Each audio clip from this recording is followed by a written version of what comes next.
is time for Around the 412 with Smitty and Tyler.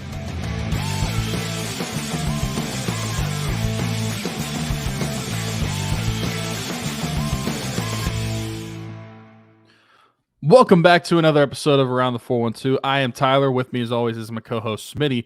Be sure to go follow us on all of our social medias at Around the 412, and wherever you're listening to this podcast, go follow us there.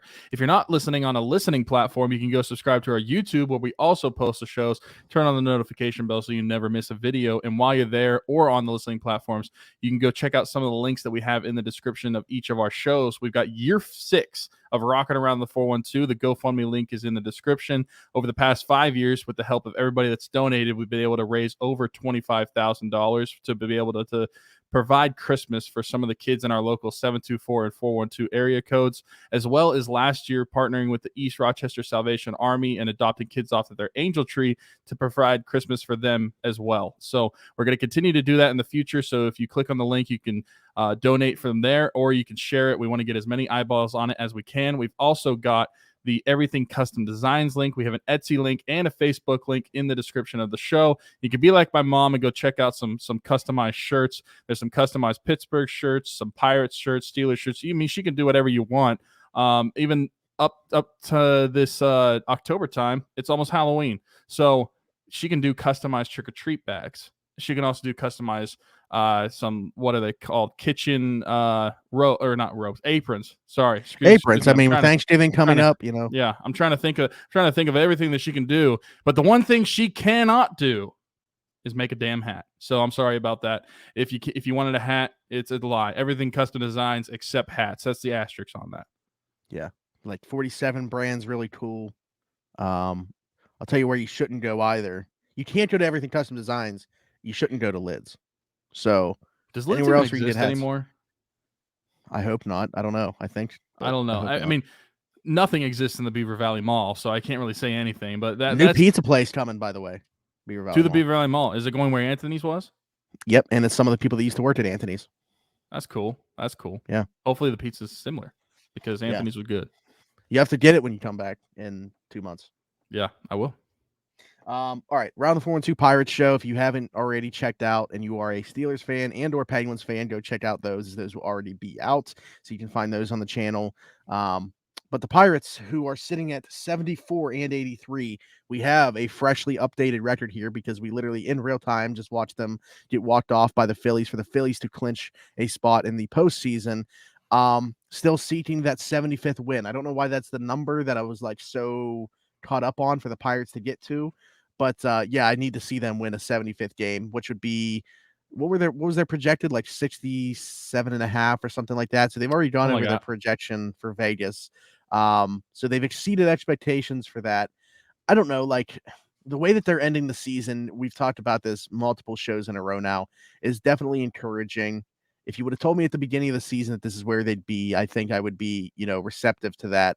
It's just when you look at the division, when you look at, you look at the bottom of the NL wild card, whoever makes that final wild card might win like 85 games. Like it's definitely up for grabs. It could have been up for grabs if the Pirates would have done more this offseason. I get the O'Neal Cruz injury is going to play. You wonder where they could be if that doesn't happen. A couple more wins better as well. Maybe they are, closer to a 500 team, maybe a 500 team. But, I think it's still definitely encouraging where they are, how they're ending the season. I don't know how you feel about it, but I feel like there's a lot of things that I'm seeing to end this year that I'm like, you know what? I can live with this because a lot of guys that I hope are part of the 2024 roster are playing really well to end the season. I think so too. And this season as a whole, while it is disappointing, especially from where we saw, I mean, the month of April seems so far long ago. Like when the Pirates were 20-8, that seems so long ago at this point. We had that terrible May, and then throughout the summer, pretty mediocre baseball until they got to around whenever the All-Star break was. Because I saw a tweet the past couple of days, and I don't know if whenever you're listening to this would still be the case, or if it's the case as of recording this. But it was like if you took the Pirates record since the All-Star break, they would be in a wild card spot right now if it started from then. So I feel like May and June was just so bad. Like the it beginning was of June just was so bad. bad. They dug themselves a hole that they were not able to get out of. And so while that stinks, it leaves a sour taste in your mouth, especially with the good baseball that we did see this year. Seeing how that was able to put a dampen on the season as a whole. But I think that tweet that I'm talking about goes to show like they were doing what we hoped we had said that they would do over the past like month or so. Finish the season strong and get some of that winning culture back. And if that's the case, where sometime in July from then to now they'd be in a wild card spot, they're doing that. And it's hard for me to really find any problems with that.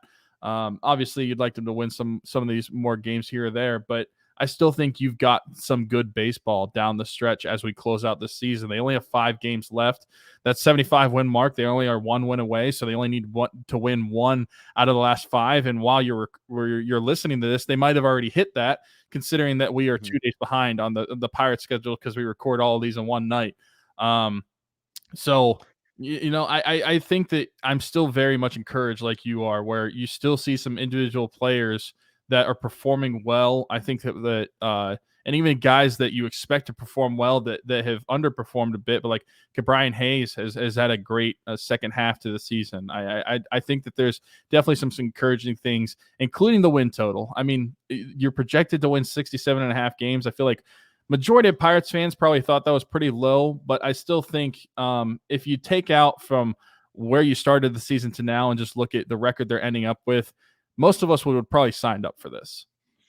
Where do you equate, the record compared to what you're seeing from the guys like Brian Hayes, Mitch Keller, who, by the way, tonight set the franchise record for most strikeouts in a season by a right-handed pitcher for the team. So congratulations to him for that too. Awesome season for him. There was a little bit of a bumpy road there post All-Star break, but overall in the season, when you look at it, fantastic stuff from Mitch.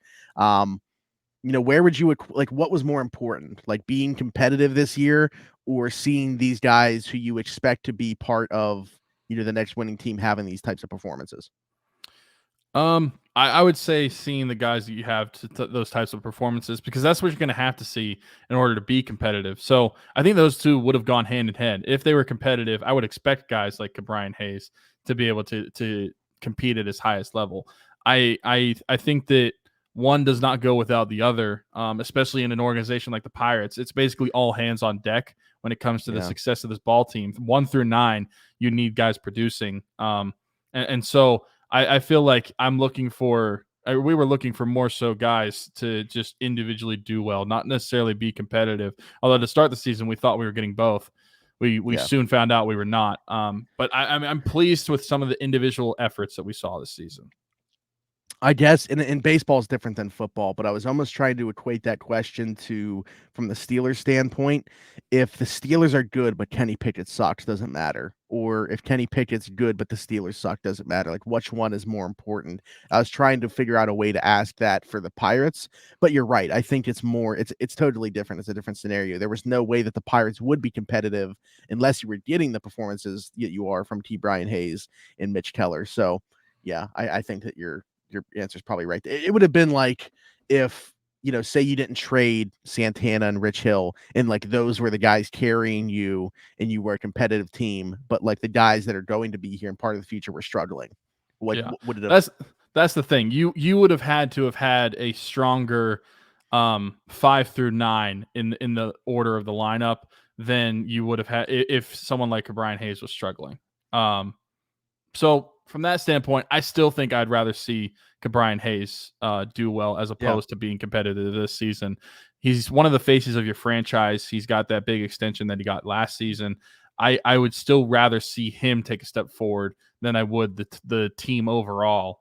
Because if he's not taking a step forward, but your team is, then what does that say about him as a player? Yeah, like specifically this season, like because I don't think that we felt like we were there yet. Now, if it's next year and they're still in this like same spot, I might have a different answer because there's going to be like a growing impatience. Like, okay, we're supposed to be within this window now where they're at least, competing for a wild card spot. What's going on? Crazy game this past Saturday, though. The Pirates trail at 1 point, 9-0 in Cincinnati. Come back to win this one 13-12, the largest comeback win in franchise history. So, we don't often have like a lot of things to talk about on the Pirates show this late in the season, but we're talking about Mitch Keller breaking the franchise record for most strikeouts by right-handed pitcher and the Pirates coming back from the largest deficit in franchise history in the same episode. So here you guys go. This is as good as it's going to get from around the 412 Pirates wise. I don't know how much you caught of the game or anything like that. Alfonso Rivas, 5 RBIs, by the way, in that game. You talk about a guy that's probably not a part of the future showing up for big in one game. But I don't know how much you caught of this game, if you were following it at all.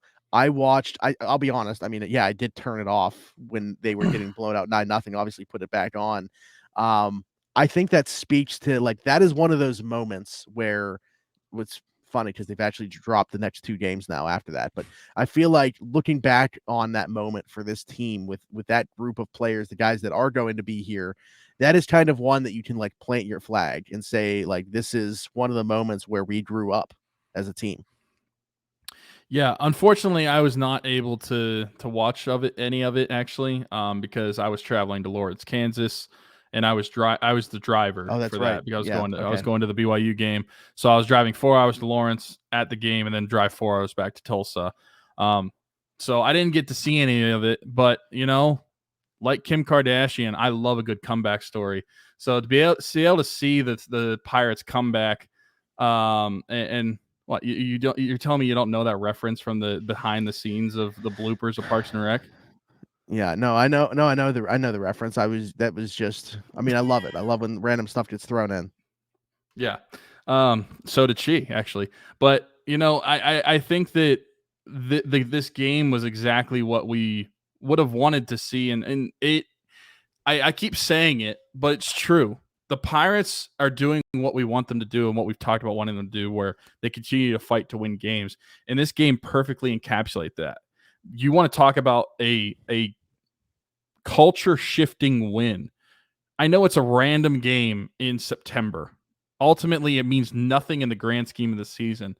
But from a mentality of your team standpoint, I feel like you're saying, this is a win that you can look at and say, this is where we changed. This is where we grew up. This is where we knew that even down 9-0, we were able to come back and be able to win this game and fight back. Those battling buccos, like we've seen several times this season, but this one encapsulated it perfectly because a lot of it was late in the game too. It's not like they were really chipping away a ton throughout the game either. Like you were talking about, like in the 7th and 8th inning, you're getting a lot of these runs back. So to be able to not lose hope and to be able to fight for that win late in the game, that just speaks to where I see the mentality of this team is at. And they have the mentality that we've wanted them to have, where even though it doesn't matter what we're playing for, we're not really playing for anything except our pride. That's enough. We're going to be able to play and continue to fight to win these games, even when it looks like we're out of it. And Smitty shuts off his TV. Yeah, watch it. It just decides to watch. At that point, my entire focus was on Ohio State Notre Dame. But then obviously the Pirates. I mean, to be fair, that was a good game too. Yeah. But shout out to the Pirates for coming back into that one. Shout out for Ohio State beating Notre Dame, by the way. Just going to drop that in there as well. Ryan Day, I want to ask you, hanging his nuts on Notre Dame running the football. Yeah. I mean, Notre Dame, 10 guys on the field, last 2 plays of the game. No down defensive linemen on the entire left side. I mean, at first glance, I was like, I cannot believe Ohio State ran that. But then you look at that fact, like 10 guys, no down linemen on the left side. Why wouldn't you run it? Like there was no chance that Notre Dame was going to stop them on that play. And I got to say, Freeman's explanation as to why he kept the 10 guys on the field makes sense to me. If he would have sent somebody out, it was going to be a penalty. If Ohio State would have snapped the ball, it's not like you're at midfield. He would have to run into the end zone in order to be able to get onside. So it wasn't going to happen. It made sense why he stuck with 10. Dumb mistake to have 10 guys out there in the first place. But yeah, Ryan Day dropping his nuts on all of South Bend, running on the last play of the game. Including Lou Holtz. Including Lou Holtz. Yeah, man, he targeted him after the game. This turned into the Pirates podcast, into Ohio State really quick. Full Richard Sherman moment for Ryan Day. I want to ask you specifically about one Pirate, though, turning the conversation back to what this episode's supposed to be about. That's Jared Triolo. I think has made himself kind of like an interesting guy for the Pirates to have to make the decision going forward on. You look at what he's done. He prior to tonight, where tonight he was over 3, but prior to that had multiple hits in 3 straight games, 4 of the last 5 and 5 of the last 7 in that time. Also 4 extra base hits, 2 home runs, and he's shown the ability now as well to play first base, where he's been getting some reps over there, where they're kind of looking for a solution. So for you, when you look at Jared Triolo, I know we just talked last week about like guys from the 2023 roster we thought would be part of 2024. Where does he, sit for you right now when you look at what he's done lately? He's pretty high up on players that I'd want to see back. I think he's become a very intriguing player because of the diversity that you could have with him in the field, like where you could play him, but also with his bat, he's been no slouch. It's not like he's had a tiny sample size. He's had over 150 at bats, still averaging almost nearly 300 batting average. Just over over the last week, his batting 500, including tonight.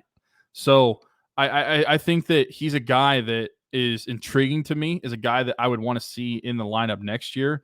And when he provides that versatility of where he could play in the field, I think that's someone that's valuable for the Pirates to have, especially if he can continue to keep up what he's doing with the bat so far this season. Yeah, I think he's been a lot better in terms of actually like gap to gap, showing the ability to get some extra base hits since he got recalled, because he got sent down for a while. And like, I know a lot of people were puzzled about it. Prior to that, though, I'm not saying it was like completely unsustainable, but he was really just slapping singles. Like he wasn't hitting for extra base hits. There was really no power there. Went back down to the minors. Since he got recalled, he's been, producing at a much higher level in terms of actually hitting for power, giving them a little bit more offensively. And then again, too, getting some reps at first base, giving them another option there, as opposed to Rivas or Connor Joe or one of those guys that you just feel like probably isn't part of the long-term plans. Where Jared Triolo, I'm not saying he is, the long-term solution at first base. I think is at least making himself part of the conversation over there. Obviously his normal home at third base, occupied by somebody that's pretty good. So whether it's second base or first base, that's where Triolo is going to have to find a home.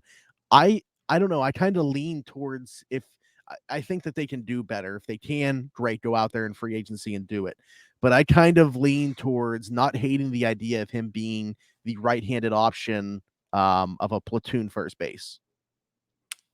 I agree, and especially whenever you look at who else is playing first base, we kind of have no one that's really like knocking on the door within the organization to play first base. You're going to have to bring in someone externally if that's the case. But I think that if he can play first base, I think that he has a case. And just so we talk about like his extra base hitting, in the month of September, in 13 games so far, he has 14 hits, 10 RBIs, 4 doubles, and two home runs. Or not 10 RBIs. He has 10 at bat, or 10 runs, excuse me. He himself has 3 RBIs. I'll say 10 RBIs. That's really good. That's wild that he only has 3 RBIs though in that time too, with having 2 home runs. But he's scoring a ton of runs, so just must not be a lot of guys on base when he's getting these hits. Yeah, he's the one that's on base while people are hitting. Yeah. But yeah, I think he's making himself part of the conversation for the team going forward, whether that is at first base or at second base. Talked about Connor Joe. I wouldn't see, I think he has some value. I wouldn't mind them moving him for like a reliever or something like that, like something that could upgrade the 2024 team in some fashion. I don't see the fit here, especially if Triolo is going to be part of it. Yeah, I could agree with that. Connor Joe's, to me, someone that is more of a platoon guy, where if he's around, fine, but I don't think that he should be necessarily an everyday guy here, which he turned out to kind of be this season. Yeah, well, the question too. So, like, you have that conversation about the infield at first base specifically with Triolo and Connor Joe. With the outfield, it's almost like, between Connor Joe or Palacios, like who's going to be the 4th outfielder. Yeah, I mean, and I think you can get something for Connor Joe. Like, that's why I'm moving him, because I think that I would rather keep Palacios and get what you can in a Connor Joe trade, as opposed to keeping Connor Joe, because I don't know that Palacios is going to bring you anything. Like, I don't know that there's enough. I agree with that. I agree with that. I mean, the thing I'm going to miss most about Connor Joe is his hair. So if that's telling you anything. Awesome. Yep. Yeah. awesome hair. He does seem like an awesome dude. Obviously, really cool story. Not sure if a lot of people know that he had testicular cancer himself. So, like, I think everybody talks about with the Jameson Tyon thing. Everybody well documented with his time in Pittsburgh, but Connor Joe went through his own bout of cancer and has come back, and really cool story for him. So, I don't have his jersey, so it wasn't my fault this time. That was not your fault on that one. Nope, can't blame you for that. All right, anything else? No, that's it. We'll see if they get to the 75 wins. For some reason, 75 is the number that we chose. Where that's whether you have a good or bad season. It's 75 wins. They better be at 75 by the next time we record. I mean, otherwise that means they would have gone over 5 in their last 5 games. Yeah. But the preseason win total for me is still in play, though. They would just have to go 4-1. Ooh, yeah. I don't know if that's happening, but I don't know either. I don't think so, but I picked 78 wins to start the season. Yeah, I don't remember what I picked, to be honest. I think you might have picked like 74. Okay. So they might be at your win total right now. Wonder if I can go back and find that episode to find out. But anyway, check out the description of this show where you will find the link to Rocking Around the 412 Year 6, $25,000 raised in the first 5 years of doing so, where every single penny that's donated goes directly to giving kids in our area Christmas, whether that's in the 724 or 412 area codes, as well as helping out the Salvation Army of East Rochester's Angel Tree, where we adopt kids off of that Angel Tree, their Christmas program that they do every single year in the name of our late friend Dalton Keene. It's been something we did last year. It'll be something that we do going forward. For donating, you will be eligible to win a ton of different prizes. Tyler, for sure, going to get Penguin tickets. Me, for sure, going to get an Eric Carlson jersey for somebody. Everything else is kind of TBD as to what it's going to be. A lot of autograph memorabilia, though. Steelers, Pirates, Penguins, all that stuff will be involved. So get involved with that. Also, check out Everything Custom Designs. Our friend Haley Wagner does a lot of custom work, whether that's T-shirts. We got Halloween coming up in a month or so. She does custom trick-or-treat bags for your kids.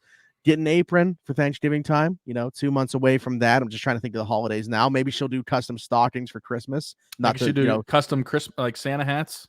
Yeah, stuff like not that. to put pressure on Haley to do so, but I'm just, I'm saying here, if we're keeping like a holiday theme here going each month. Well, and she's got to make up for something without having hats. Yeah. If you're not going to have hats, maybe you have Santa hats. That's true. Different material. Probably should be a little bit easier to do with whatever her machine is. Yeah. I know that like it takes a specialized type of machine to be able to do custom hats.